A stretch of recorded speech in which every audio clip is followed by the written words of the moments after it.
I asked God, "Why did you give me challenges instead of confidence?"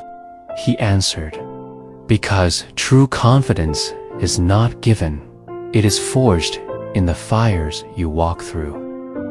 I asked, "Why do I feel so weak and insecure?" He replied, "Because in your weakness you discover my strength. Your insecurity teaches you to lean not on yourself, but on me." I asked God again, "Why do you let me face my fears alone?" He answered, "You are never alone.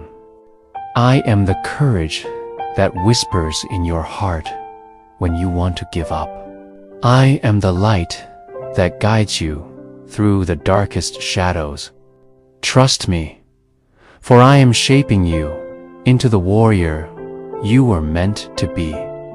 If you believe this message was meant for you, comment, "I am strong. God bless you."